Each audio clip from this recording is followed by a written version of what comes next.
So anyway, I want to say a big thank you to the bus tour committee, Mike Painter, Doug Grimm, Jeff Stevens, and Ray Aiden. Thank you. Yay. A special thanks to Eric Anderson for the great map. Isn't it nice? Wardens provided the nice food and beach transportation for this fabulous bus. And expert driving by Larry Allen. He's the first time on the bus tour, so we'll see how he does. We also want to thank Bob Cross. He's my husband. I always rope him into volunteering and helping with me. And Karen Gasvoda. And Karen did most of the organizing of this trip, so we'll have to give her a thank you when she comes in. We're excited to have city council members. Thanks for coming. Heidi West. Bravo. Yay! Brian Van Lasberg. Ben Jones. Where's Gwen? Okay, and Heather Harp. Yay! And thank you, Mary Gray from MCAP, for coming along and producing a video, and it will be on YouTube. Finally, a special thanks to all of our presenters here today. You have several handouts, a map, a list of sites and presenters. And we're going to play bus tour bingo again this year, and thank you, Dave Crispin, for the idea. So mark the spots, and the first person who gets a row, and Karen's going to check it now, the first person who gets a row gets a gift certificate for $10, and the first person who gets a blackout gets a gift certificate for $15. Let's see. We have feedback sheets too. Please take the time to fill these out and turn them to me on your way out. You didn't need a ticket to get on the bus, but you need one to get off. That's your feedback sheet. And we listen to the feedback that you provide. Many suggested we split the city in thirds so we won't be rushed, and that's what we're doing. And also more clipboards, but you do have to share them. And I have a note from the mayor. Our neighborhoods are great places of great people and pride. They take in place they call home. It's a privilege for me to serve all of Missoula's neighborhoods and to work together with city council, neighborhood councils, and staff to ensure that we grow and change. We can preserve the best of our community. The bathroom is in the back. Does anybody have any questions? Yes. When do we eat? Anytime. Eat anytime. Thank you for everybody for coming, and have a great time. Our first neighborhood council is going to be Rose Park, and we'll have Gwen Jones come up and tell us about Midtown Missoula development, the first on our site. Good afternoon. My name is Gwen Jones. I am the city councilor for Ward 3, which includes Rose Park, University District, and Riverfront neighborhood. So I'm going to talk a little bit about this Midtown Brooks corridor as we are driving through. And I first of all want to say thank you, Jane, for ordering up this weather. Nice timing.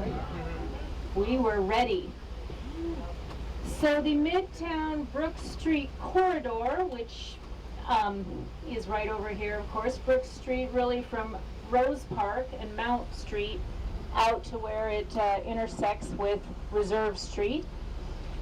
This is called Midtown, and it is currently, most of it is in an urban renewal district, which means it is eligible for Missoula Redevelopment Agency funds. The concept is that this is an area that needed some resuscitation, so these are extra funds that go in to help inspire and fund infrastructure and new building and investment. Brook Street corridor was originally built in the 40s, 50s, and 60s. It is an auto-oriented corridor. You're supposed to get in your car and drive to the store, get out, buy something, get back in your car and drive home. It was not necessarily designed for pedestrians. And I want a little trivia quiz. How many people remember 93 Stop and Go? There you go. It is now Florence Coffee, but it was a drive-through in our 1950s era of cars. And I believe, someone correct me if I'm wrong, they had something called duper sauce. Yep, there we go, yes. It was really good. Anyway, 93 Stop and Go is gone. It was Ace Hardware gardening center for a while, and now it is Florence Coffee right across from Starbucks. So we're heading down Mount Street. On the left, well, on my left, on your right is the slant streets. And if you can look down the bus and across the stoplight, we're not actually going to drive by it, but there is a new building on the other side of Stevens that just went in. That is the Morrison Marley engineering, surveyors, planners. That's their company, and they were previously over on Palmer, off of Reserve, and now they are located in Midtown. So we are seeing a revitalization here.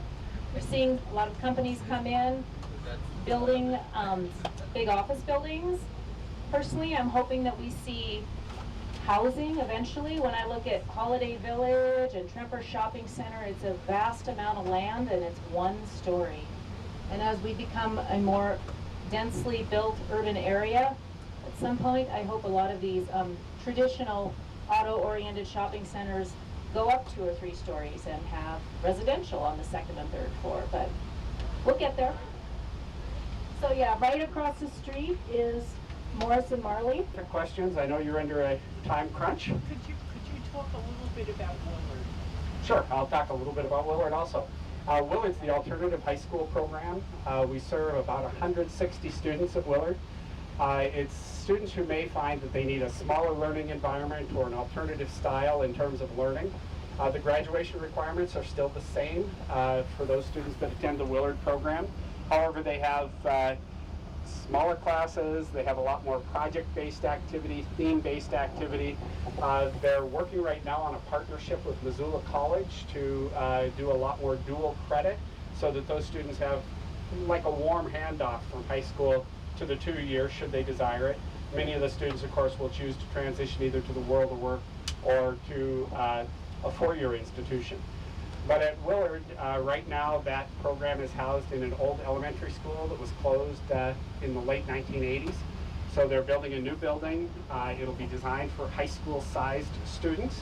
We'll build it still with a capacity of about 200 students. We don't want to have much larger population than that simply because of the kind of educational programs that we want to offer there. We need to have more science lab. There will be some community spaces that could be used by community groups that want to meet there.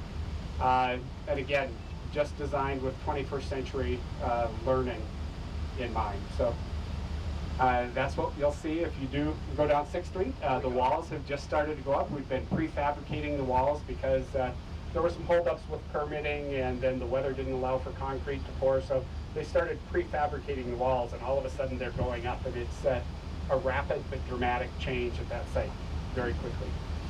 The back half of that property, although it's owned by the school district, it's been referred to as Sunset Park for a number of years, and so one of the community values we heard expressed was maintaining that as a park. You'll see that there are some play structures back in the back corner. Even though it's a high school, the neighborhood valued continuing to have access to play equipment because that's an area that's largely underserved by city parks. So any questions about that? No, that's good. Yes. Me? We have a Okay. couple Are you different ones. keeping the old building? No, the old building will be demolished. Again, when it was analyzed, literally millions of dollars in deferred maintenance, and so the preferred option, once the committee worked through it, was to start over. Mark, what's the expected construction timeline for both the schools? Willard is expected to open for the fall, so fall of 2018. That will be ambitious. We're actually meeting with the contractors on May 5th to analyze their timeline and make sure that we can still meet that timeline. The Washington project, it actually took 16 weeks to get the building permit, which we hadn't anticipated. That pushed concrete back into the winter, which slowed us down. So we're definitely behind schedule on Washington, but our hope is to complete it in the summer of 2019, so just about a year from now. Any other questions? Again, at any time, feel free to contact my office if you do have questions. This summer we'll actually have 10 of our facilities under construction across the community. It's a pretty ambitious timeline, but we're trying to avoid inflation and escalation, so we're accelerating as many projects as possible. But we're taxing our capacity as well as the capacity of the professional service providers, architects, engineers, and the contractors in the community. There's a lot happening in Missoula right now, as you well know. And I would just say, you know, my perspective is that this is an investment in the community. I serve on the board of the Missoula Economic Partnership, and it's not because I have any great insight into economic development, but everybody that looks to relocate business or industry to Missoula has two fundamental questions. One being, if we relocate here, will we have a ready workforce? So college and career readiness is huge for our students, and that's a value they hold. And second is, if they choose to relocate to Missoula, their own families, will they be served by a school system that they consider to be of quality? So the partnership kept getting asked those questions, so ultimately they brought me on board so that I could help facilitate that conversation. And two prime examples, a couple tech firms relocating to Missoula in the coming months, about 250 jobs worth, class pass and 4 class. So lots happening in Missoula in that regard too. So I think the investments in our schools also help drive economic development in Missoula. With that, yes? Construction who's working over at Willard, they knocked on all our doors and asked if everything was okay, if we have any complaints. They're so thoughtful. Yeah, so for those of you who might not hear her, she said that Sletton Construction, who's doing the Willard project, has gone around to the neighbors, knocked on the doors, and asked for feedback, and that's something we've been encouraging all our contractors to do. We want them to be good neighbors. We don't want to interfere too much with the neighborhood, and because we're behind schedule on some of these projects, we've asked for some extended work hours, and we want to make sure that's okay with the surrounding community as that happens. I'll just mention one other thing relative to both Willard, and Sentinel. I don't know exactly what your interests might be, but we are in the process of developing a partnership for solar arrays to be placed at Willard, Hellgate, Sentinel, and Big Sky. So 4 arrays, about $1 million worth of installations that Northwestern Energy is doing as a pilot project with Missoula. We've scheduled public meetings. We've sent notice around to the immediate neighbors of each of those facilities. We did our first meeting last night at Big Sky. We had 0 people show up to provide us feedback on the design elements. In about 30 minutes, we're meeting at Sentinel. We have a meeting scheduled May 1st, I think at Hellgate, and it's next week sometime at Willard. Just a moment, I can tell you the date, I think, if I'm getting service on the bus.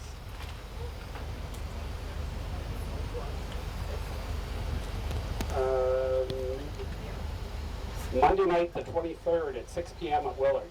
And Willard's kind of a unique application. We're looking at potentially considering a solar fence instead of a traditional solar array. So it would serve multi-functions, and it would be an interesting urban installation. So if you're interested, we'd love to see you. With that, I know you're behind schedule, but thanks for the opportunity. Thanks, Mark. All right. Thank you. Enjoy.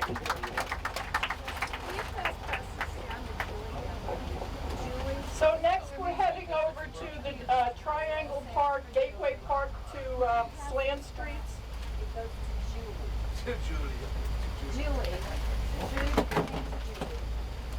So this area that we're going to go and visit is like a park. It's kind of in disrepair. It really was a right-of-way, and the neighbors wanted to make a park out of it. So it kind of lost maintenance.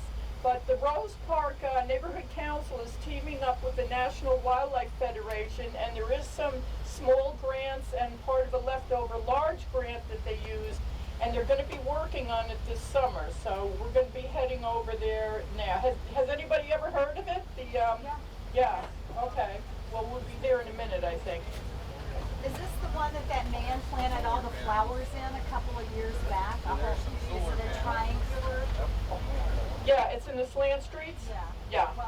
We'll see it when we get there. Don't forget to keep your eyes peeled for your bus tour bingo. Yeah. Okay, here's the park up here. It's kind of like, it's just a right of way with pinned down curbs. It's on both sides over here, straight ahead. You can see it needs a little TLC, so people, we take help even from people outside of Rose Park if you'd like to help. So, but Rose Park is working with the National Wildlife Federation. Thank you. Oh, question? How is the Wildlife Federation involved in this? Oh, they're going to work on making it educational and putting signs up and talk about animals that might live here and how they can live here, and pollinators and things like that. Okay, so we're heading down Plymouth Avenue now, which I think is actually a really pretty avenue. Not that the others are not, but this is just a very elegant street, so I just wanted to point that out. And we're going to be heading over to Bonner Park, which is right by Paxton School. And the really cool thing about Paxton School is that it's a block from the Dairy Queen. So it's pretty common practice that when you get out of school, you run over and you ask if there are any mistakes, just in case. The funny thing is, they usually do have a few. One block over to your left, we can't really see it from here, but it's Rockin' Rudy's, which is a super fun store if you ever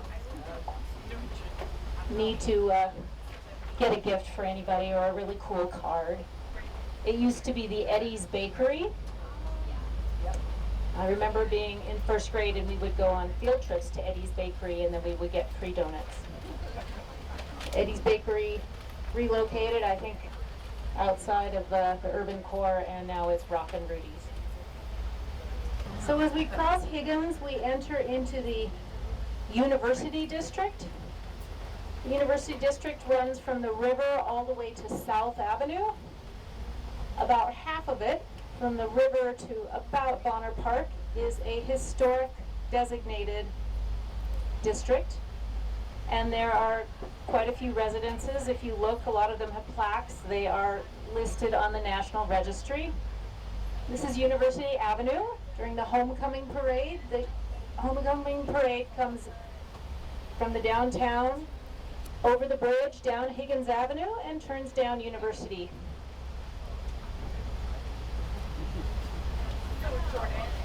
There are also a lot of sororities and fraternities in this neighborhood. So, for example, this house has a plaque on it to your left, the brick house. A lot of registered, nationally registered houses and residences. Beautiful.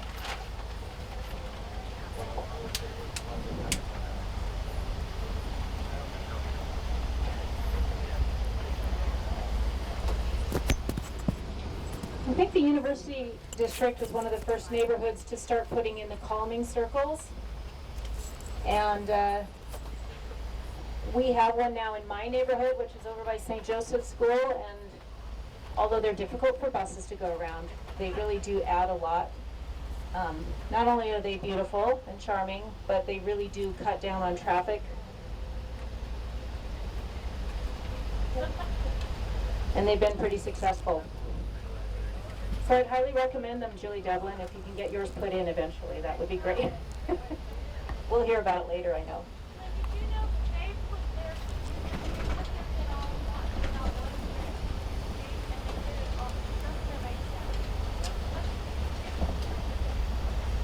So we're coming up on Bonner Park, which is a large city park. It is 2 city blocks combined, which is a lot of land. And as a result, it makes for a big, beautiful park that gets a huge amount of use. Bonner Park was deeded to the city in 1924 by John Bonner's estate. John Bonner, Hammond, and Eddie all started the Missoula Mercantile in the early 1880s. And of course, Bonner is a community out past East Missoula. So in 1924, these 2 city blocks, it was all just fields back then, they were deeded to the city. It's my understanding that there was some kind of a little stone house or something that was built at one point, which kind of reminds me of the little, I don't know, I always heard it was a bear cage up at Greeno Park. Well, what there was something like that at Bonner, was taken down a long time ago, and now, as you can see, there's tennis courts, a volleyball court, playground, band shell, and a baseball diamond. Where the new playground is, to your left here, that was put in 1 or 2 years ago. In 1991, a prior playground was installed that was accessible for all kids, including disabled kids. It was a big community effort, is my understanding. A lot of fundraising went into it. That playground was installed. It had run its course. It was close to 30 years old, and this new playground was installed, and it's also accessible for all abilities. The band shell, for several decades, if not longer, has been home to the city band on Wednesday evenings during the summer. Does anyone know what time the concerts start? 8 o'clock, Wednesday evenings, rain or shine, they have concerts. So this is all still the University District, but we're no longer in the historic University District. This area was built up in the 30s, 40s, 50s, and 60s, which is a different time period than the historic district, which was, I would say, from the 1880s to 1930s. This area is also seeing a lot of redevelopment. There were a lot of one-story houses built, and you're seeing a lot of new construction, adding that second story on. So a lot of investment going on in this section of the neighborhood. Thank you, Gwen. Okay, next up, come on, Jordan.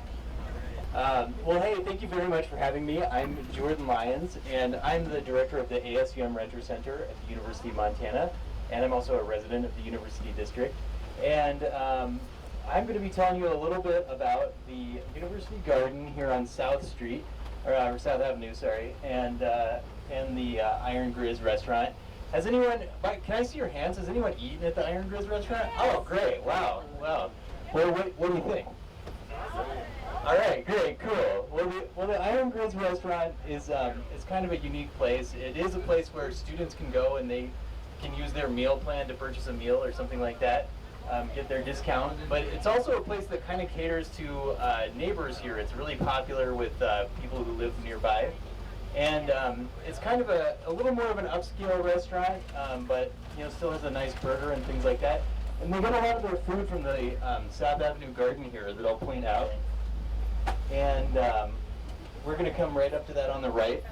When we get to that, I want you to all keep your eyes peeled for a little, it looks like a little coop or a hutch. And that is where the garden is expanding. Currently, the restaurant gets a lot of things like beets, butternut squash, and other produce from that garden. So here it is, it's in that wooden fence in there. And you can see that little structure, that new structure in there, and that's where they've just gotten some ducks that they'll be raising and having some duck eggs added to some items in the menu. And they're pretty excited about that. And they recently, you can see a little board in there, they invited some preschoolers. Oh, can you see the ducks? Oh, all right. There they are. There they are. That's great. So they recently invited some preschoolers to name the ducks, and I have the list of names for you. I knew there was one thing I needed today, and that was the list of these duck names. And so those ducks you see there are Poppy, Hazel, Kiwi, Etta, Mabel, and Duckleberry Finn.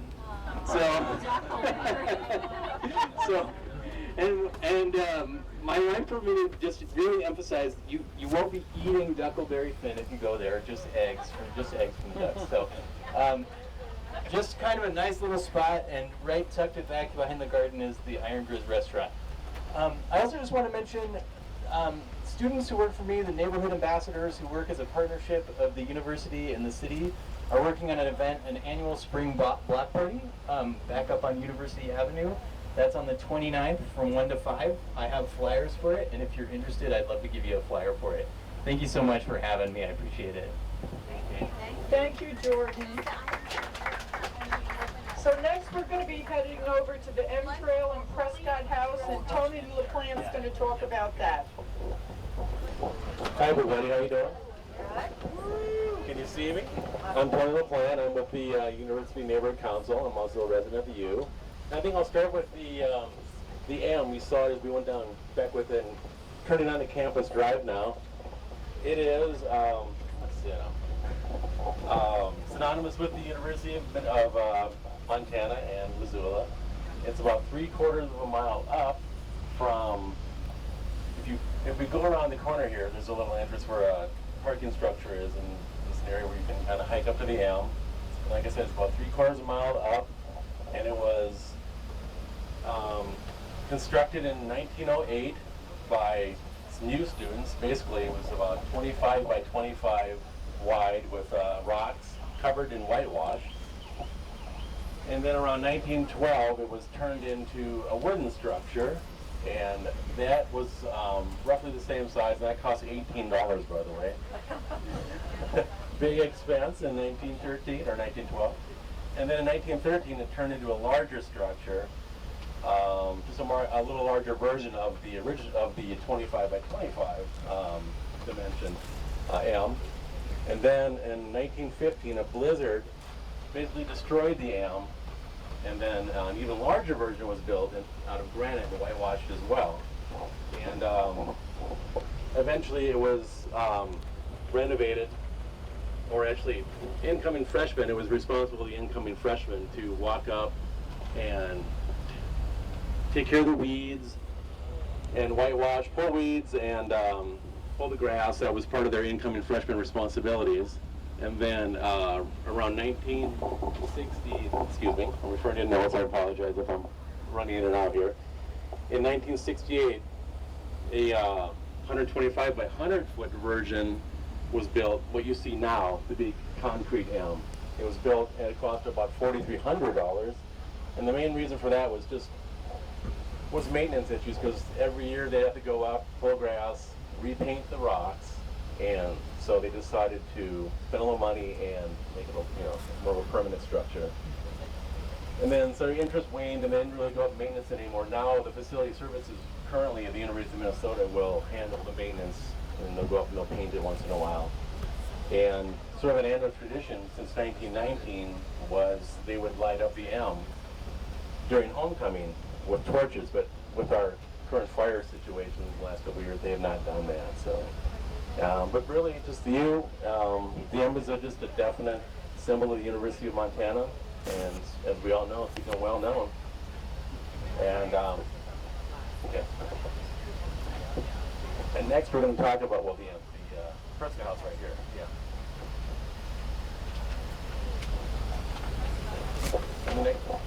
The next structure to your right on Campus Drive here is the Prescott House, and politician and state legislator Charles Prescott was homesteaded here in 1891, and he had a log cabin on this structure here, or on this site, before he built the Queen Anne style house that you see to your right here.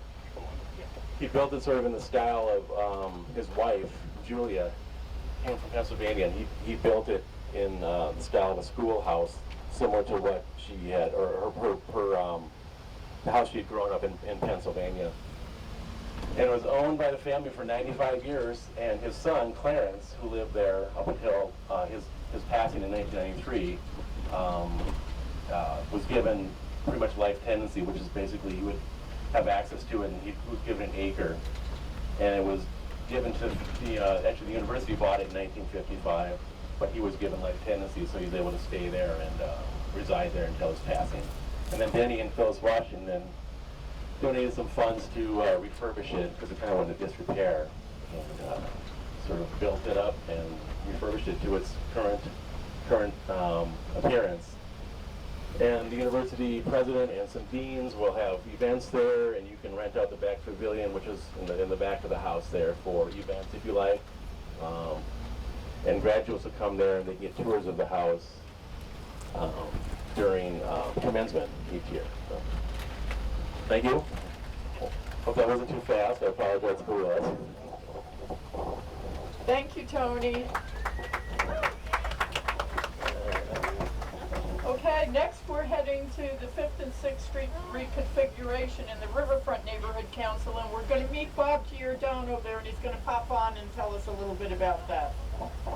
My name's Bob Giordano. I've been running the Free Cycle Bike Program for 22 years in Missoula, thank you, in Missoula Institute for Sustainable Transportation, or MIST. Can you hear me okay?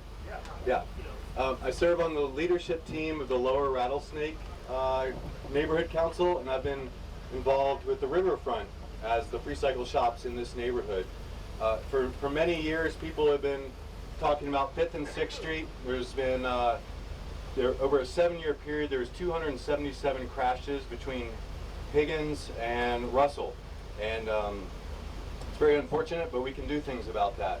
And there's a proposal that's come together to address speeding on the streets. There's a lack of, there's no bike lane on 6th. There is a bike lane on 5th, but it's just below national standards, and it's in the door zone. Has anyone ever been doored? One hand, two hands, I hope that's, oh my goodness. A lot of side swipes, all the lane widths are at below minimums, basically.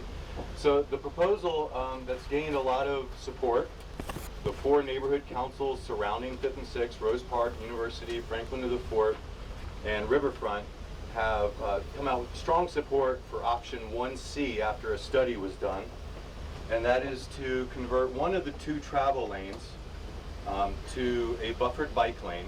And this is for bike safety, pedestrian safety, and driving safety, and parked car safety and kid safety, livability of the neighborhood. 5th and 6th are two lanes in one direction. There is a lot of speeding, as I've mentioned, and they're only at a quarter of their capacity.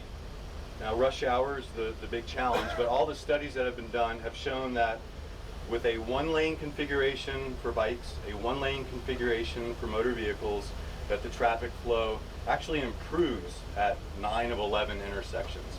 One of the keys is that at the signals, Russell, Orange, and Higgins, the turn lanes would remain for the motor vehicles, and actually a couple of those intersections gain a turn lane. So I'm excited about this project. It could be done as early as this summer.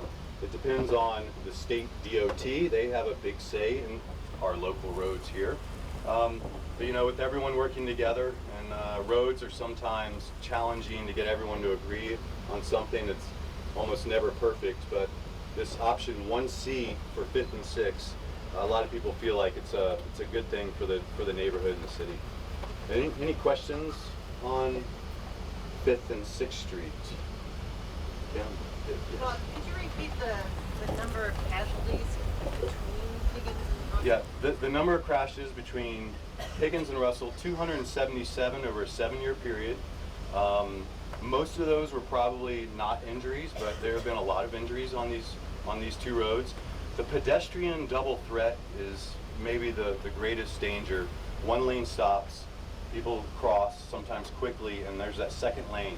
If we can do things to stop that pedestrian double threat, and hence 5th and 6th being fairly low volumes for having these multiple lanes. I think it was the 70s that before a Grizz game, there was a quick change from 2-way to 1-way. Maybe long term we do switch these roads back to 2-way traffic. That would be costly, a lot of process. You might not be able to fit bikeways into there. And we can also think about some of the neighborhood streets being some of the more pleasant places to bike. But Missoula does have a complete streets ordinance that says all the roads in the city will work for everyone. Yeah, any other thoughts or questions on this? That's it? Okay, see you later. Going back to the bike shop. Thanks, Bob. Thank you. So next we're going to be heading over to the traffic circle to be on Crosby and Cleveland. And Julie Devlin applied for a grant and got $2,500 from our Office of Neighborhoods grants, and is working with the Bicycle and Pedestrian Office to get a calming traffic circle put in this location. We'll all point it out when we get there. And then the next thing we'll see is Willard Alternative High School. which Mark Fain spoke about. So we will be able to look over the black fabric that's around it, and you can see, I don't think there's construction yet, but they're doing some work. There is construction? Oh, I haven't been by there in a while then. Okay, well, I'll point it out when we get there. Thank you. This happened on Tuesday and Wednesday. It went up. Oh, Julie just said it all went up on Tuesday and Wednesday, and I know Julie lives across the street, so we're going to get to see something. That's good. I think this is where the traffic circle's going. Is it right here, Julie? Right here, this intersection we just went through is where the traffic circle is going. And right here on your right is, this is Willard going up. Oh, I see some steel structure there. And so that's the park. That people, I guess, revert to a park.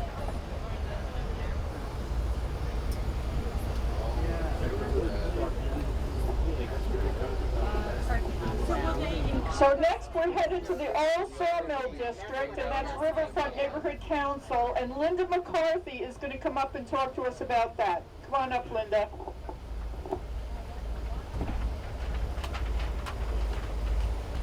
Hello everyone, I'm Linda McCarthy. Can you hear me okay?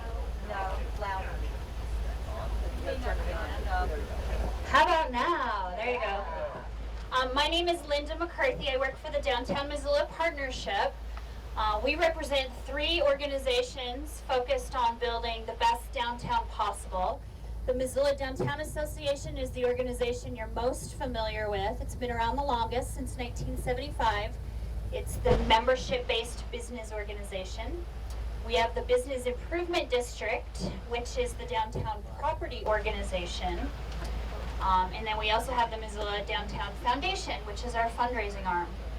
So Downtown Missoula is the heart of our community. It's the soul of our community. Everyone is vested in having a vibrant, healthy downtown no matter where you live. It is a major employment center, it's a major tax contributor, and it is a place of significant change taking place right now. So we're going to go to the Old Sawmill District first, and there's of course a lot going on. The Old Sawmill District used to be a lumber mill. It was created by the Silver family, and it was, you know, a very loud and noisy lumber mill, and Missoula used to have 3 of those here in town, and it burned down in the late 1980s and became a very dilapidated place to be in the middle of Missoula, right on the river. In its worst days, it was the activity of drugs and death, so it was a terrible place to be. And our city partnered with some private investors to redevelop the area.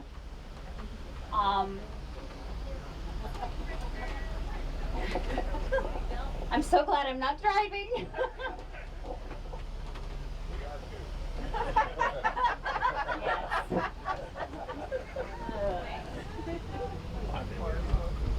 Marshall.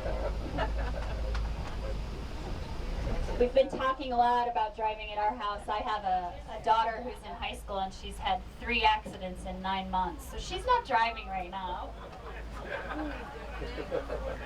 Have her pay her insurance. Yeah, right.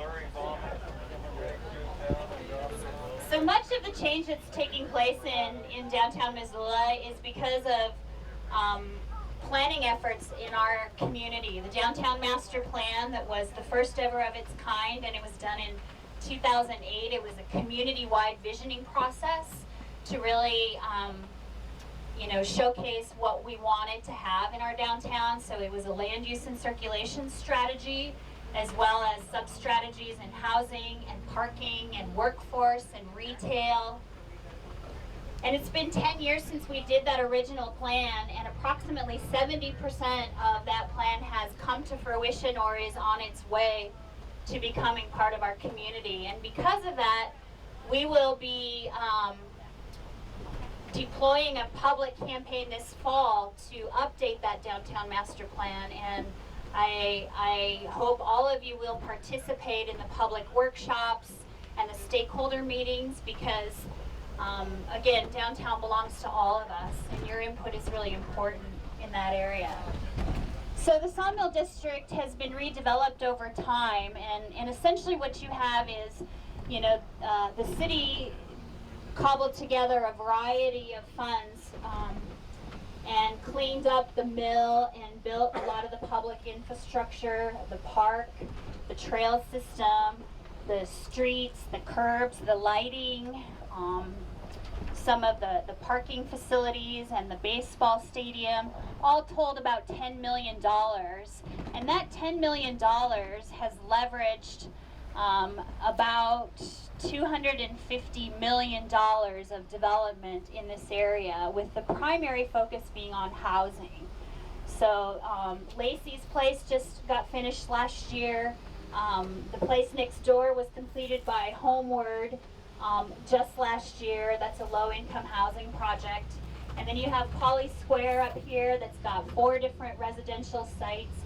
You've got on your left Silver Park. Up here on the left, this empty lot will be developed into more housing after this side of the project is done. You have first floor retail, upper floor housing, pretty high-end housing, both short-term and long-term rental and owner-occupied. Cambium Place will be finished this August, and that's a co-working space on the first floor with residential in the upper floors. And, you know, this is a new street that creates a new east-west thoroughfare through our community and really enhances the riverfront corridor, better public access to the riverfront trails. There's a boat ramp down here. The city bought the island in the river, and, you know, they're working to build max wave in the river. And of course, more student housing down here, easy for students to get on the trail, bike, walk, bus to school. So a lot of redevelopment here brings a ton of jobs, employment, activity, recreation space, public access to our natural riverfront area, and really does sort of turn our face to the river. What questions do you have about Old Sawmill District? Yeah.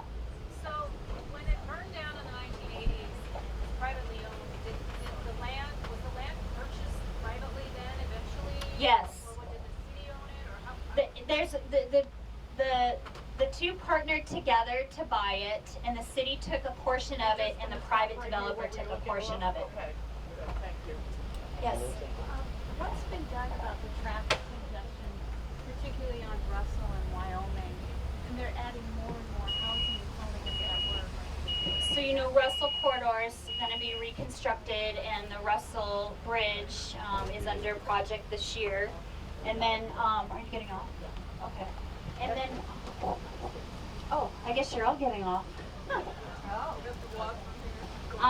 And then there's a traffic signal planned at some point for Craig Lane and Orange Street. And so that should help with some of that. And then they're also working on bus routing through that area as well. You know some of the price points of the houses? Some of the price points of the houses, you know, to buy them, they're around the mid 300s. And then the rental markets, I think, are approximately 800 per bedroom. Okay, so we're getting off. Thank you, Linda. Okay, now everybody, we don't have a lot of time. We're a little behind, so we've got half an hour here. I appreciate it if maybe we could go a little quicker. So, What are we going to do here? we're going to get off and go to the Natural History Museum and look at what's in there. So, I'm sorry? Okay, Stephanie's going to meet us outside, so let's head out. Welcome everyone to the Montana Natural History Center. My name is Stephanie Potts. I'm the Youth Programs Coordinator here. So just a little very brief intro to all of the things we do here at the Montana Natural History Center. We are a Missoula-based environmental education organization. We have a natural history museum in here, and in just a couple seconds, if anybody would like to go in and check it out briefly, you can take a look at some of our exhibits. We also have restrooms and drinking fountains here too, if that's anything that you guys need. But in addition to having our museum here, we also do a lot of programming within the community. So the programs that I work in, our youth programs, include our Visiting Naturalists in Schools program, where we reach every single 4th grader in the Missoula County Public School system.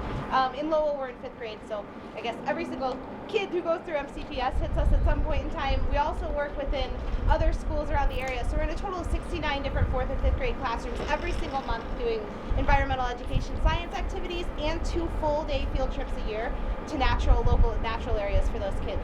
We also run summer camps programs. We run a Thursday morning mini naturalist programs for little ones. We do adult lectures. We do naturalist trivia nights, which are super fun. We host the Glacial Lake Missoula exhibit, which is talks all about the geologic history of this area, and you can learn more through either coming to the exhibit or coming to the Glacial Lake Missoula chapter meetings too. We run the Montana Master Naturalist program, so if you're really into being a certified naturalist, you can come here and learn more and get that certification. And we also do a number of other different adult field days and all sorts of things. Tomorrow afternoon, we've got a group of people who are going to be getting on one of our buses here and heading down towards Dillon to go look at sage grouse lucking this time of year. So all sorts of things. If you're interested in learning more about the place around you, we're a great place to go to, or if you're just interested in getting outside and checking things out, we have lots of great ideas here too. So I know you guys are on a tight schedule. I'll be around if anybody has any questions and you want to talk to me more about the museum, the center, and all the programming that we offer. But otherwise, I'll just let you guys look around. If you don't want to go inside, since it's such a beautiful day out, we have a pollinator garden right here. We've got, our building is serving to show how you can do natural landscaping too. So in this front area, it's showing different sort of attractive business landscaping. The side is a water-wise pollinator garden. And then down at the very end, which you probably don't have time to visit today, but definitely visit at some point, we've got a kids adventure garden, which was created to be a natural play space that kids in this sort of urban area of Missoula can still have to play. So feel free to explore our outside area or our inside area or our bathrooms, which are right around the corner there, and enjoy your time here today. Thanks for coming and visiting us.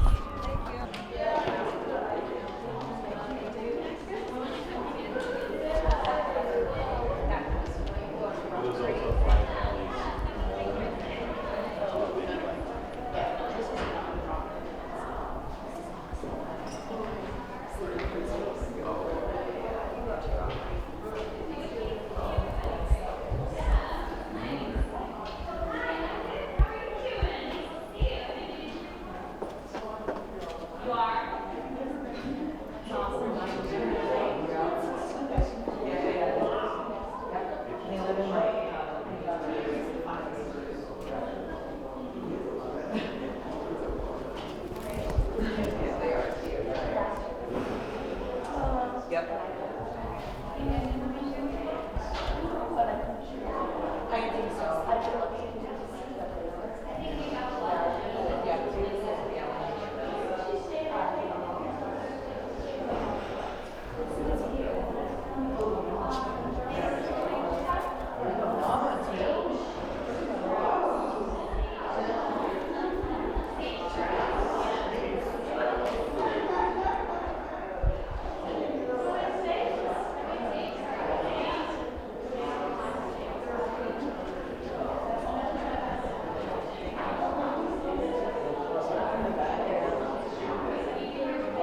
harvest.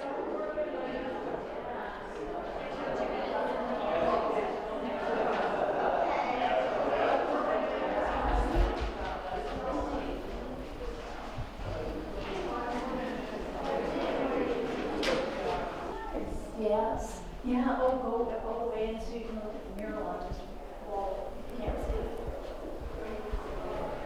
Oh, wow, that's cool.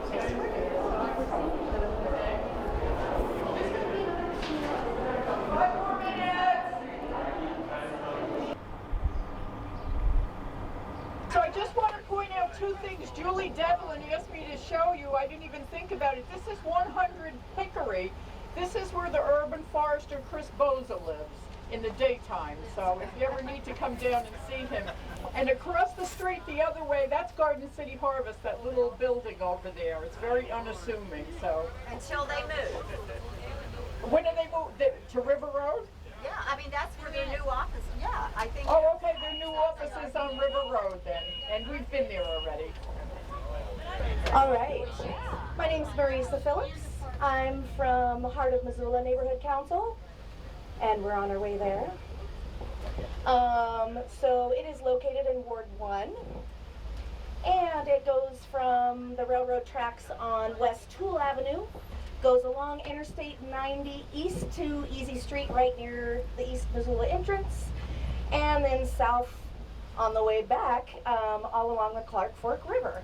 So it's a pretty big area. And last September of 2017, we received an award naming us the Heart of Missoula neighborhood, one of 5 great neighborhoods in the U.S. by the American Planning Association. It's pretty awesome. Yay! And I don't have enough to say all the way there. All right, I'm back. We are about to go down Toole Avenue and see Little McCormick Park, which is located just about to the tracks on Toole Avenue. It was acquired in 1930 by the McCormick heirs for $1, which I think is pretty cool. And in September of 2014, a new playground was approved. All the old equipment was removed, and now more modern and safer equipment took its place. It was all paid for by a community development block grant, a $10,000 match from Park District funds, and $8,000 of in-kind services from the department. They put in playground equipment, surfacing and curbing, walkways and ADA access, and picnic tables. And it's a really sweet little park. We've had a lot of help from the police department this last year. We're trying to clean it up a little and make it a little more kid-friendly. Too much adult. Little McCormick Park. So we're gonna go by it. It's just a block that direction to your right. And we did just get one new refurbished picnic table from the City Parks Department. Pretty awesome. One of them was broken. And then also, we're gonna go around here on Toole Avenue. Someone from Spectrum is gonna speak with us. But just on the other side of the tracks, which isn't in the heart of Missoula, but really close, it's Draftworks, which has been kind of nice for the neighborhood. It's drawing in more people and a lot more family interaction there. That got there in 2011, and they have live music, good food, charity nights, and starting April 29th, they're doing a Sunday brunch, and they're serving local coffee by Hunter Bay and Bruce Street Bistro.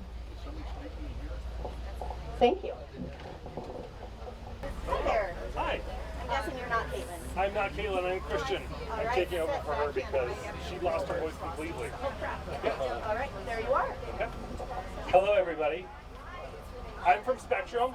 I'm an AmeriCorps team leader serving here in this space, and I'm just here to tell you a little bit about what we do.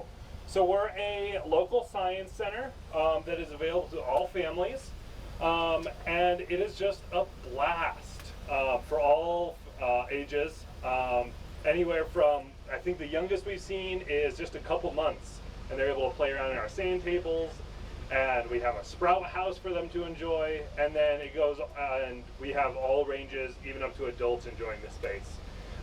And we are really able to access and provide science for all here at our space through our Science for All Foundation and scholarship. And with that, families are able to apply for a scholarship and receive free memberships funded through this program, as well as scholarships for our summer camps that we provide, which range from chemistry topics to wildlife, Get Set to Be a Vet, and everywhere in between. It's really a lot of fun. And we get to serve all kinds of people and families and children. If you are interested in learning more, you can visit our website, and then we also, if you're interested in supporting the Science for All Foundation and Science for All Scholarship, we are hosting our large fundraiser event called Big Night. And during Big Night, there's a live auction that is emceed by the mayor of Missoula. And it's just a great time to come and support your local community and science through the community. If anybody has any questions, I'd love to answer them. Yes? Yeah. Is this temporary until the new library is fixed up? That's a great question. So we will be moving. Oh, okay. So he asked if this is a temporary location or when we move to the library. So if you're not familiar with that, starting in 2020, a new library center will be finished construction, and we will be moving in there with them. It'll be Spectrum Discovery Area, the Children's Museum, the library, along with a few other partners. We'll be all under one roof. And right now, we're hoping that we can keep this space in addition to the space that we'll have in the library, but that's still to be determined. Any other questions?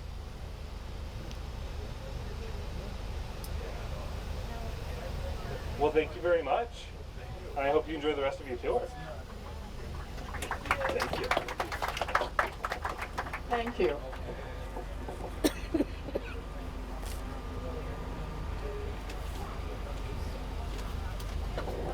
Next, we're headed to Lowell School and Lowell Clinic in the north side, west side, and Anna Mora is going to come and talk about that, so you can come on up here now. I have a seat for you, Anna.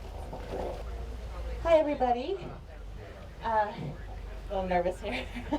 I'm going to talk about the Lowell Clinic, which is what we call a satellite clinic from Partnership Health Center, which we will also talk about. I'm here with Lori Francis, who's the executive director, and I am a senior patient service rep there at Partnership. We are what is called integrated care. Something that's exciting about the Lowell Clinic is starting on May 1st, we will be open to the public. So everything that's offered, which includes medical, dental, behavioral health, will all be there at the Lowell Clinic right next to Lowell School. The clinic had started out just serving Lowell School and Lowell families, which was wonderful. But to be able to expand it to this neighborhood, I definitely believe that that clinic is a hidden little gem in the neighborhood. All insurance is offered there, and financial assistance is based on income. So it is really great for this demographic in this neighborhood. This is a neighborhood that I've grown up in since 1981. My mom has been a homeowner over here for 30 years, so I really do feel passionate about the north side, west side neighborhood, and to be able to live over here and work over here has been a wonderful thing, and knowing about the history of this area. Something about Lowell School, I find interesting is how they have expanded on it, and it is one of the oldest schools in Missoula, built in 1909. This clinic that we're going to look at, it was built this way to make it look like other homes in the neighborhood. So there's a very cozy feel to it. Right now the behavioral health is still active here, but you know, like I mentioned, May 1st it will be open to the whole north side, west side neighborhood. It will be open regular business hours like Partnership Health Center. It is really cute inside. If anybody who knows anybody in the neighborhood, it'd be great to spread the word of what we do. And up here, Lowell School, built in 1909. The architect was A.J. Gibson. What I like to mention about Lowell is when they did build it, they had temporarily moved down the street up here on Phillips, about 2 blocks down, and temporarily taught the kids there while they built this school. And that home that was the school, a good friend of mine lives in, and so it's kind of neat to go into her house because she's got the original school bell up on her kitchen wall, and the kids every year take a field trip over to her home. And so that's pretty neat. Real beautiful, beautiful home. I have been inside of this. I was part of the last 8th grade graduating class in 1985, and then they switched it to K through 5. And then one of the kids I grew up with, Brian Bazette, later became the principal. So that was really neat because my daughter went to school there, and to be able to have Brian be the principal to my child was pretty cool. I do think it's pretty special to have a school right next to a clinic and to be offer all of those things that we offer to all the families. And it's just a great setting. It's been great to see this school and the clinic expand together and, you know, be great to the north side, west side neighborhood. Something I wanted to mention that I thought was an interesting tidbit about the Lowell School families: when the kids were young, they used to have to go back over to the north side, and we didn't have the Scott Street Bridge back in 1909, so they used to just cross the tracks, which seems awfully dangerous. But yeah, they found a way. One of the things that led me to the leadership team with the neighborhood council, I'd like to see improvements I've seen this bridge and the footbridge on the north side, and I use it all the time. I love to walk over it, I love to drive over it, bike over it. It would be great because there are so many commuters in this neighborhood, and it is beautiful every morning to drive over this bridge, or in the evening drive over it. But I definitely can see improvements at some point down the line. And every time you drive over it, no matter what time of year, no matter what time of day, there's always people walking, biking, kids, all the time. So I think that would be important to see, have done.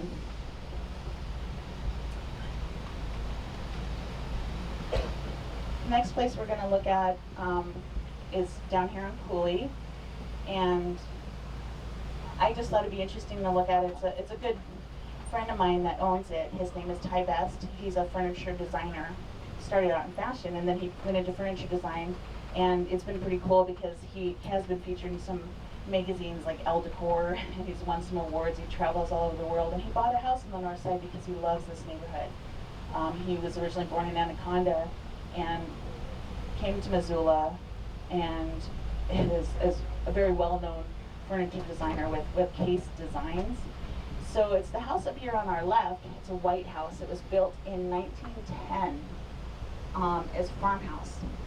He said it looks big on the outside, but on the inside it's pretty small. So I just think it's a great example of what can be done. He took an original structure and keeps improving on it. When I talked to him the other day, he said if there's any trees outside, he's building a wall of trees for privacy, but the inside is very amazing. It's all of his designs and furniture, floating shelves. It's beautiful. But to see people improving this neighborhood through all the homes, it is really something special, especially since, having been over here since I was a 10-year-old little girl, that was a very, very long time ago. But all the houses and the parks and the gardens that are going on over here. There's a summer theater over at the old Whittier School location, and every Saturday night they have a different movie. So I feel like this neighborhood is very, very lively, and everybody's very friendly to each other. Everybody waves or says hello. So I'm very happy to be over here. I'm gonna miss it. I will be moving over to Pine Street, so this will be kind of my last hurrah, but I am open to joining the leadership team in the heart of Missoula. So hello. Thank you. Thank you,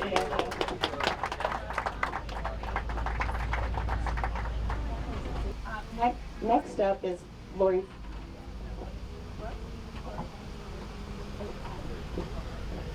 Lori Francis is going to come up and talk about Partnership Health Center, the main branch up here at the old Creamery building. It's on the other side of the Orange Street underpass. Okay, here's Lori Francis to talk about Partnership Health Center. Hi everyone. This is a great tour, isn't it? So thanks for the organizers. This has been really fun. As you heard, my name's Lori Francis. I'm the Executive Director of Partnership Health Center. I've been in that position for just over 8 months. So this is a really good learning opportunity for me.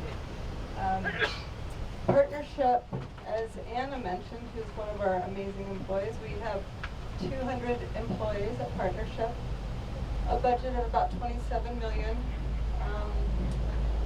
4.8 million comes from the federal government, comes from all of our taxes to support people who can't afford to pay fully for their services. And the rest of our income comes from, we bill Medicare, Medicaid, private insurance, just like other medical clinics. Partnership is a federally qualified health center. They're one of 1,400 nationwide. We serve 15,000 people a year for a total of 66,000 visits. And as Anna mentioned, we do primary medical care, behavioral health care, substance use disorder treatment, and oral health care, like dentistry. So one of the very special things about federally qualified health centers is that our care is integrated. Since our bodies are integrated, so is our care. We have 5 sites. So you'll see the Creamery here. We moved into the Creamery in 2012, I believe, and it's gorgeous. Anna and I were back there discussing this. This is apparently, some of you may know the history better than we do. We could not find it online, but it was a creamery in the 30s and 40s.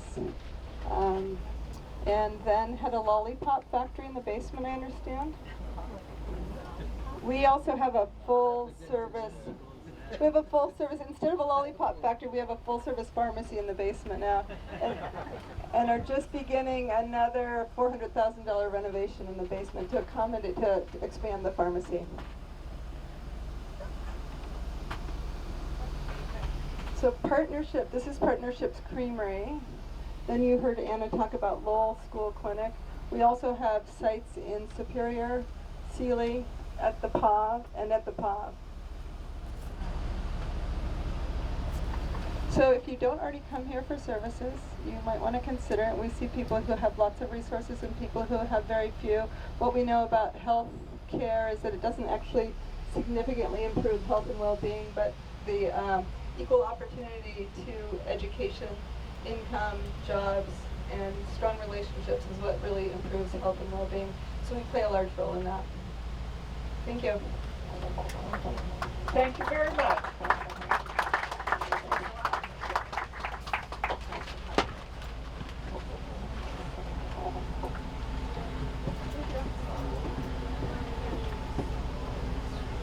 So next we're headed to the Higgins Strip, the hip strip, and Linda McCarthy is going to talk about that. So Linda, come on up anytime you'd like. This building is a good example of a renovation project that keeps government services in downtown. Prior to this being occupied by Partnership Health, it was a smaller building. They did a significant addition to it, and it was occupied by the American Red Cross, but they only occupied about 50% of the building, and the rest of it was vacant. So it's a really good rehab and reuse of an old historic building. And we see a lot of that downtown. Some of our buildings do still need some renovations, but many of them have had a lot of upgrades, in part thanks to tax increment financing that is managed by the Missoula Redevelopment Agency. So that's when you hold the increase in taxes over time and you reinvest it in a defined area to reduce blight and build tax base and jobs. And that's what the MRA does for our community. And it's one of the best economic development tools that we have in Montana. So this is Railroad Street, and this is the original brick streets. And the Historic Preservation Commission has done a lot of work to keep it brick. They've had lots of volunteer groups come out and put up brick and repair some of that old stuff to keep it that way. Up here on the left is the old Northern Pacific Railroad, and it's no longer in the public's use. It's owned by Washington Corporation. The upper floor is a museum dedicated to the Washington family and their work in transportation. It's not open to the public, but it's really cool. And this is North Higgins, and this is where we have cycle tracks, where we built bike lanes between the sidewalk and the parked car, and it was done in 2010. And what it did is it really renovated the northern part of our downtown because there were a lot of vacant buildings and very little pedestrian activity. And by doing that, we've really changed the dynamics of the northern part of downtown. You can see the pedestrian scale lighting that's been installed, and then a couple years ago we got new signals painted black and with the dedicated left-hand turn signal, all in the vein of improving safety in our downtown. This block on the right-hand side of the street is a really good placemaking example where businesses have come together and created a place with lighting and planting and seating that makes you want to hang out there. Any questions about downtown? All right. We have about $850 million of investment in our downtown over the course of the last 10 years. About 650 of that is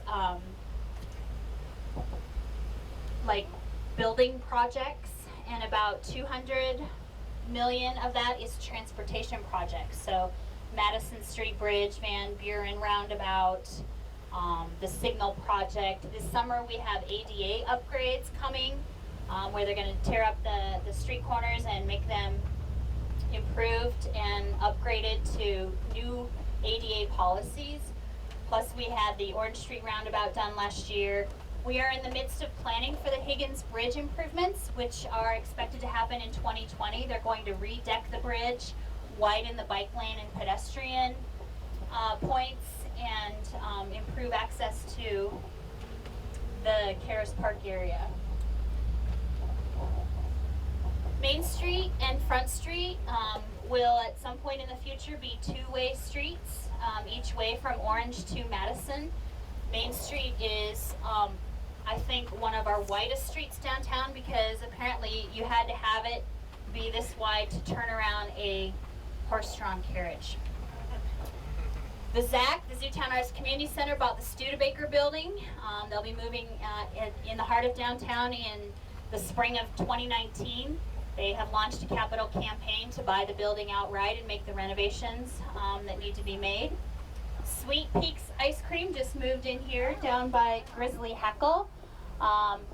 We have seen a significant number of new businesses open in downtown this year. We are expecting about 30 new businesses. And last year we had about 25 new businesses, so lots of growth in food and beverage and retail. Up here on the right is a restaurant scheduled to open here in the next few days. I see the doors open now. Sakatumi is a new sushi bar. That's the old Mackenzie River Pizza Company. They've spent a lot of time and money renovating that building, and look at their dining in the window. You're going to need to be in the right-hand lane to go straight.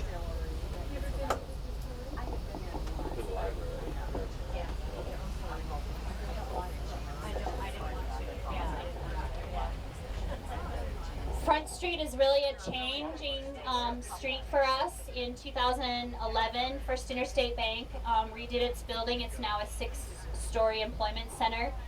And as you know, over the course of the last year, we've been seeing the new Missoula Mercantile come out of the ground with a Marriott Residence Inn. It's about 170 rooms with first floor retail and food and beverage. We have 6 retail spaces, and it sounds like 4 of them have been called for. So this is scheduled to open in early December. Andy Holleran in Home Base, Montana was here yesterday talking to the VAD ratepayers. The Park Place parking garage, if you look at it, it's the Montana landscape, the blue sky and the wheat fields of Montana with the rolling hills. That's the design. And it's been a catalytic project for our downtown because it's led to all kinds of new development. Holiday Inn was purchased, and they're under a major $1 million renovation. Rome Student Housing up here on the right-hand side, 488 beds. Anybody can actually live there. The cost is about $500 to $600 per bed. They are moving in next month. In this far corner, they were moving in the appliances last week. It's a 4-phase project, and they're hoping to be done by fall. Can you slow down and pull over? Couple major projects up here. The library project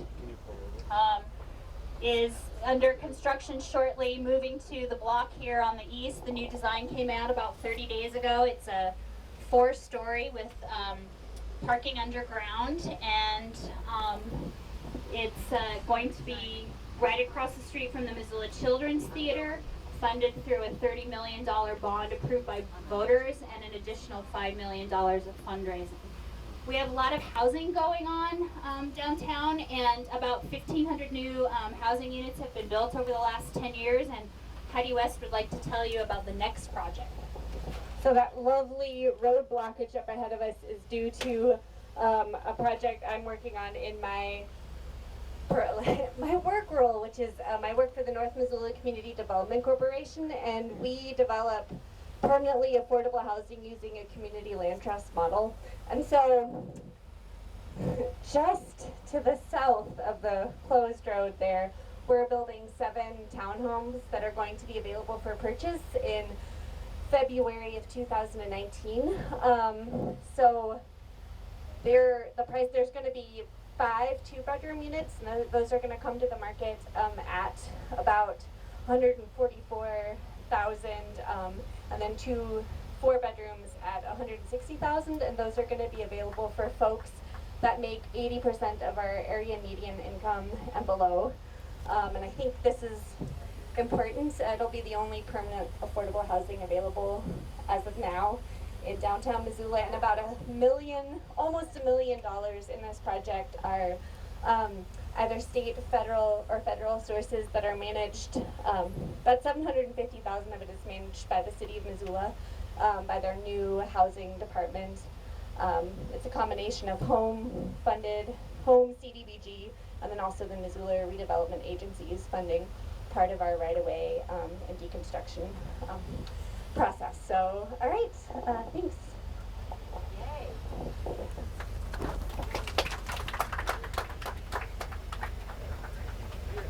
Okay, next we're going to head over to Greeno Park Playground in the Lower Rattlesnake. And Brian and Heidi are going to take it away for the rest of the trip.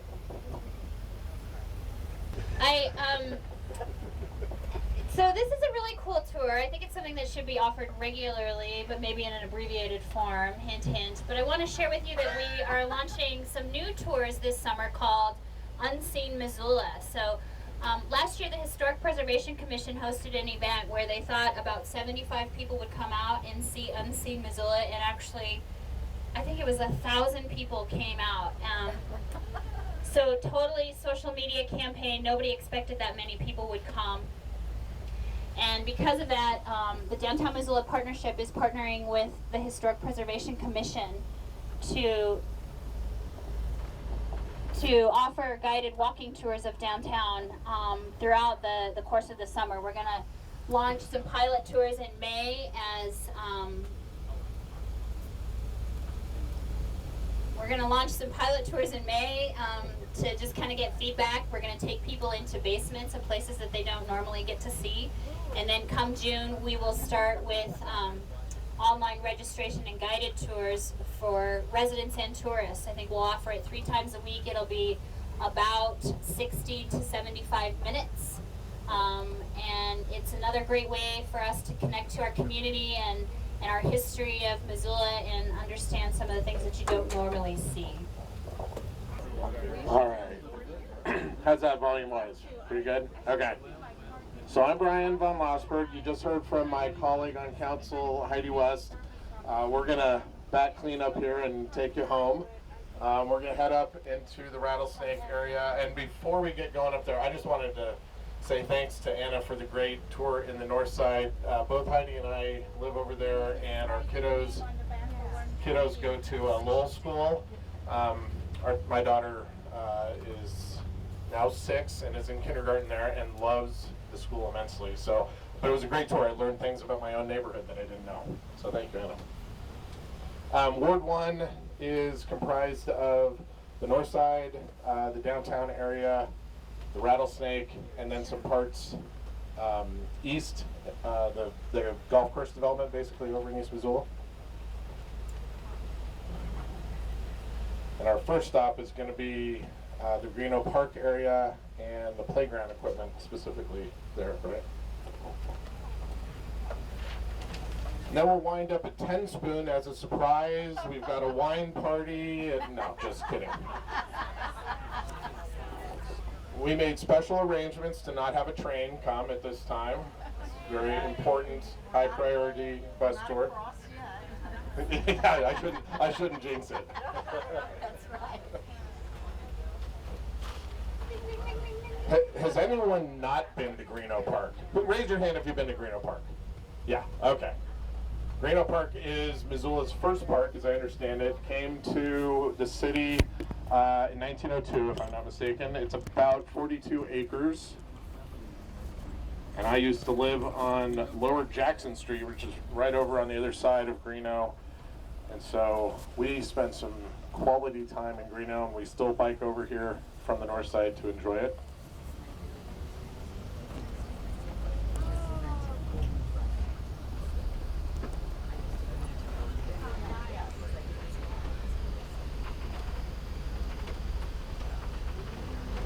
So I'm sure folks remember that we passed a significant bond, the Parks and Trails Bond 2014, and one of the, I think, less well-known aspects of that is that $1 million of that bond was set aside for Parks and Trails work not associated with Fort Missoula, and 11 playgrounds throughout the community either got new playground equipment or there were a couple new parks. And so the playground here at Greeno Park is one of those that got new equipment. I'm intimately familiar with it. My daughter spends a good bit of time on it when we come over. Interestingly, we on council in the last couple of years have been looking at helping parks and local residents resolve some encroachments into Greeno Park. And I only bring it up because I wound up getting pretty familiar with the survey that was done of Greeno Park several years ago, but still in the recent past. And I know, talking to the surveyor who did it, it was quite a process because the original description, included a lot of things like the big tree here in this corner, and then look for the 2 granite rocks, and then the third largest granite rock to the southeast of that granite rock. But this is the playground to the left that was one of the playgrounds to benefit from the $1 million portion of the bond for Parks and Trails. Who on board lives in the Rattlesnake? A couple folks, all right. And you're up close to me, so you're going to know when I make mistakes. So Brian, there was a fair amount of thinning back there in Greeno Park. Were they taking out the maples? The question was the thinning work that was evident there, were they taking out the maples? I don't know specifically if that is the thinning work, but I suspect that it is. There's been a lot of maple removement in the area. The park and our open lands are more managed by Morgan Valiant, great asset to the city.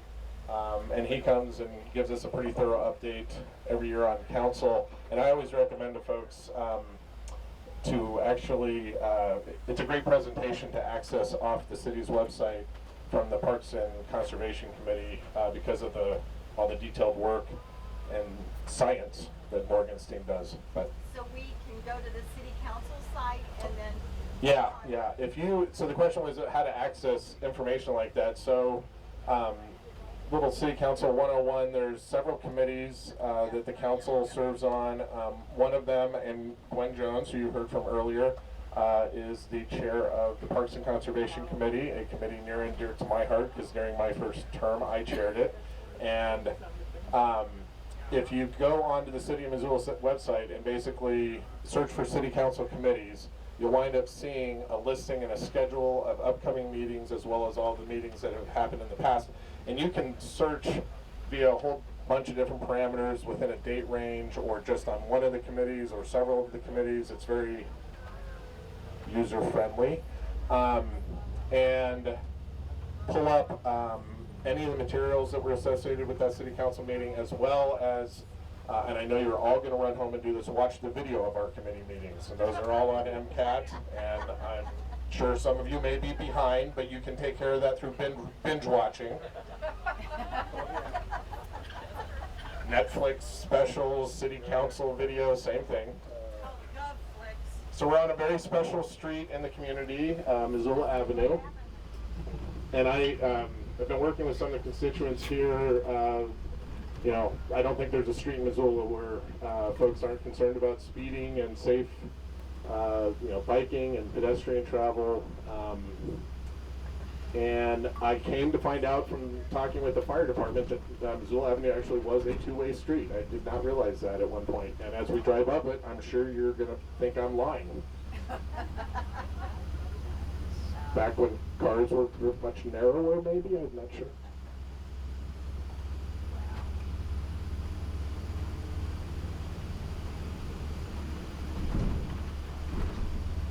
Yeah, if you come up into the Rattlesnake this year, you're going to see some significant work. It's actually going to be our last stop is the roundabouts that are going in down at the interstate. And at the same time, the city is going to be completing phase 3 of the sidewalks and boulevard areas on the upper portion of Van Buren. So a lot of patience and empathy is what I keep telling people. My daughter went to community school and she got very good at deep breathing, and that's helped all of us in our family, and I suggest that. So we're going to be coming up on the Bugby Nature. Yeah, just past it. Oh, yeah, sorry.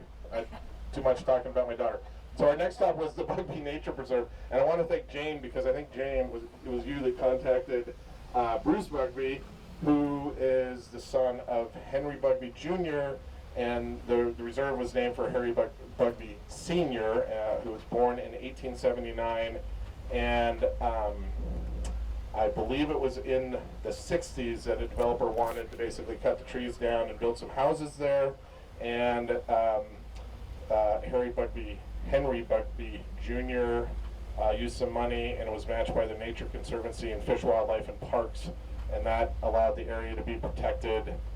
It's actually part of the county, as I understand it, county park with trail and access through it, but it is a wonderful place. I remember going up there at one point to see some owls. So Brian, you might want to tell them actually where it was.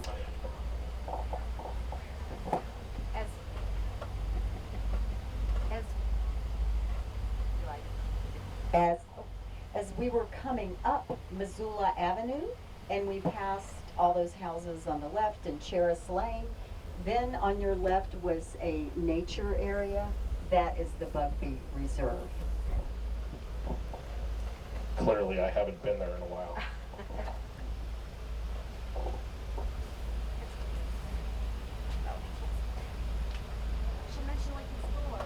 Yeah, we just passed Lincoln School on the right. It is no longer Lincoln School, obviously. It is some very high-end condominiums.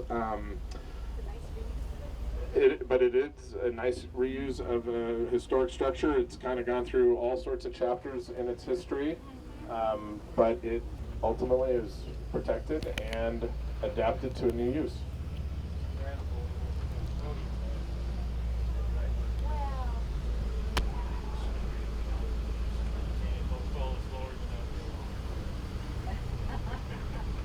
If you're up in the Rattlesnake Gardens is here on the left. Great place to grab a bite, a drink, picnic.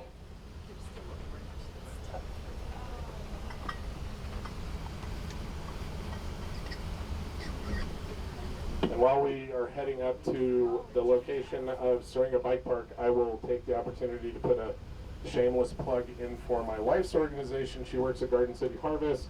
We're not going up the other side of the Rattlesnake, but I'm guessing a lot of you, if not all of you, are familiar with the Peas Farm. And just remember, the third Thursday of August is the farm party up at the Peas Farm. One of the great events in Missoula. I'm not paid to say that by my wife. Their office is down on River Road now, and so where the River Road Farm is, and I don't know, does anyone have a CSA from River Road Farm? Ah, excellent, thank you. So Garden City Harvest, they were in the building that Jane pointed out on Hickory Street, but they have moved down to their new facility, which is an amazing place at River Road Farm. And they will be having, I believe, the grand opening on May 5th.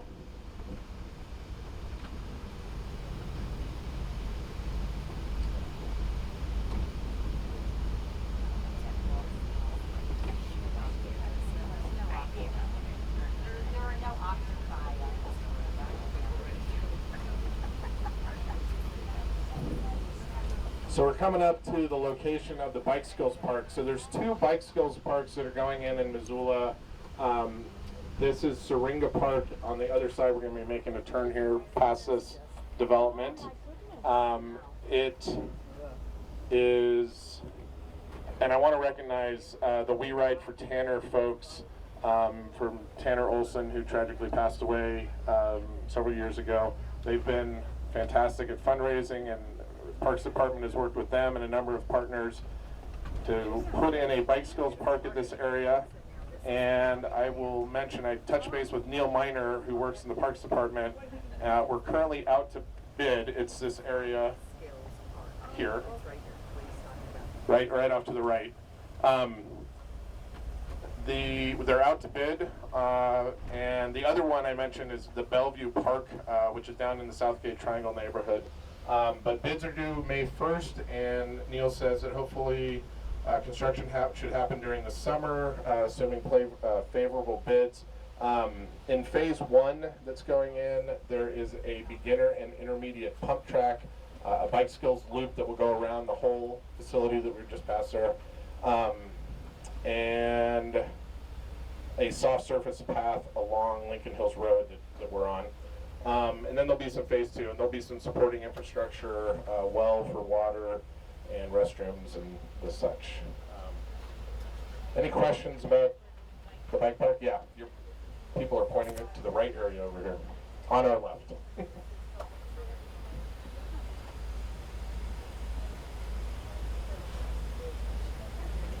What's up? Oh, sorry.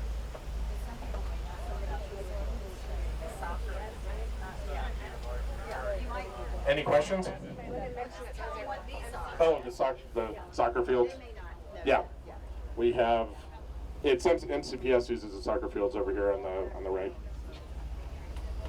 And ball fields. There's baseball fields. Oh, there are baseball fields. Yep. For those who haven't seen a baseball field yet for their bus tour vacation. Yeah. Oh, let me move it.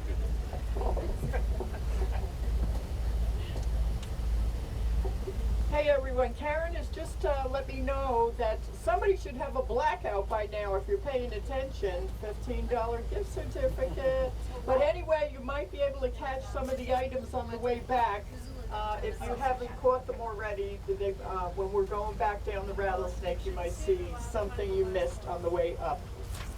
All right, thanks very much, folks. I'm going to turn it over to Heidi for the last few stops in the Rattlesnake.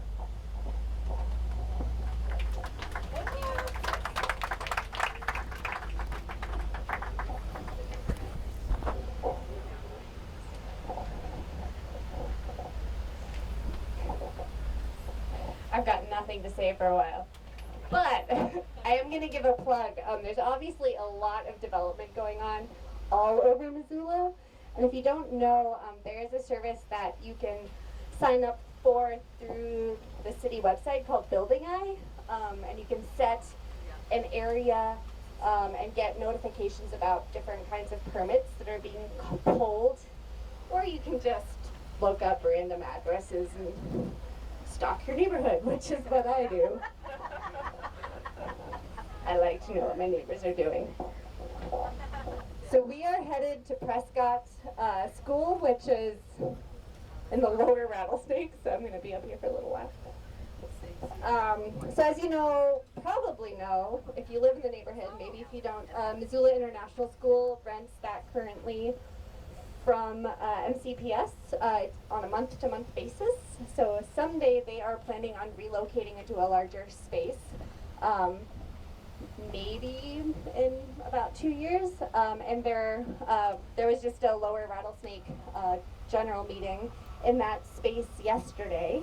And Heidi Kendall, who also lives up here in the Rattlesnake and is a trustee for MCPS, came and spoke to us about the future plan of that facility. And making a long story short, there is no future plan at this point. There's no plan to sell it, no plan for what will happen with it after Missoula International School leaves. However, I know that there are lots of people in this neighborhood that really do care about what happens to that space. It is a great community resource. I take my kids sledding there every year, and I know lots of other people do too, and it's a great public space to be able to access. So I think, you know, it's never too soon to start planning for the future and trying to, you know, have some impact on what maybe happens with that area. This is a nursery. If you guys know Watershed Consulting, that's their nursery. They grow native plants there.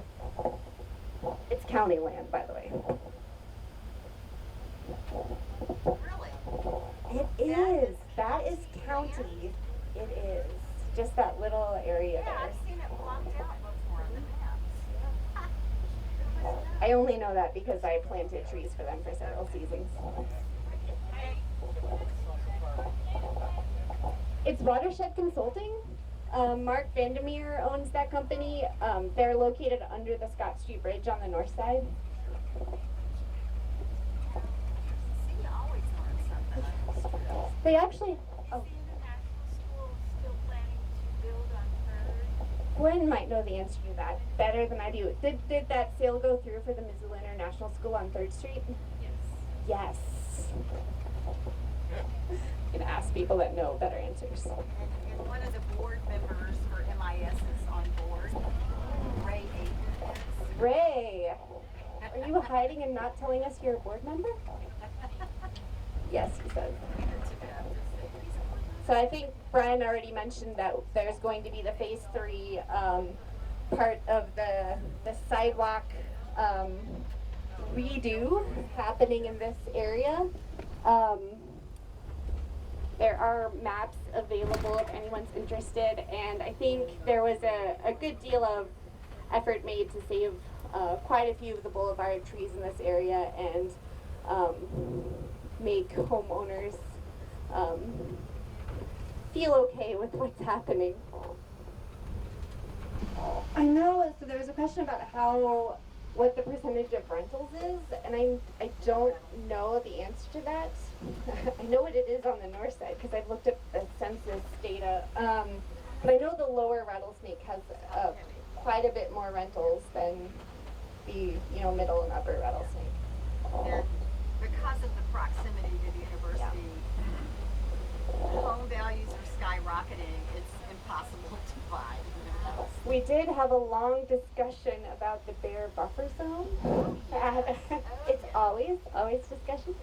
So if you live in this part of town, you are in an interface with bears, and we all value bears as something in our ecosystem, so we take care of them by not putting our trash out too early.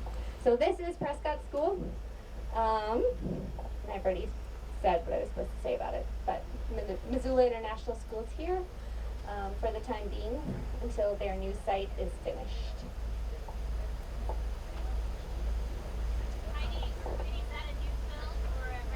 So their new site, they purchased the space where the winter market used to be, and I don't know if they're, the Hive.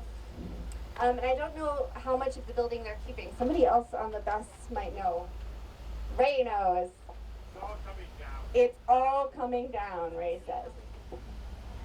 So, and that is a wonderful sledding hill, and we have a friend who has a December birthday, and we've had birthday parties on that hill 3 years in a row. So if you need a good, affordable birthday party idea for December, that's it. Some of you know that, what is Giles' last name? Giles? Giles, Thielen. He actually lives across the street from the Rattlesnake School, and he just was awarded Volunteer of the Year from the neighborhood, the Office of Neighborhood. So he's an amazing guy, and in part it was because he and his company helped maintain and replanted these bump outs here along this street after an initial failure when there was bad soil and plants didn't thrive the first time around. And has a native landscaping company, and obviously also cares a lot about his neighborhood, and is an amazing person. So his award was well deserved. So we're coming to the part of town that's going to have the two roundabouts added. The best place to check out is actually MDOT created a website so you can get updates, and I believe there's also a camera so you can also stalk the people working on that project, which would have been my husband for the last couple of days. He's been stump grinding out here. So this will eventually have a sound wall between the highway and the residences. It's a net gain in trees, which is exciting. And they'll be all native trees in the future, and it'll be a landscape maintained by Parks and Rec in the long term. And it'll have two roundabouts, one on each side, similar to the Orange Street roundabout if you use that one. So hopefully it'll go smooth and quickly and on schedule, and we'll all put this behind us after a summer of maybe some frustration. But if I can say, I live right off the Orange Street roundabout, and after going through a year of construction, the end result was worth every moment. So I'm hoping everyone will experience the same thing here. So I think that was the last stop on our tour. Isn't that right? Does anybody have any questions? No. All right, thank you, Jane. Thank you.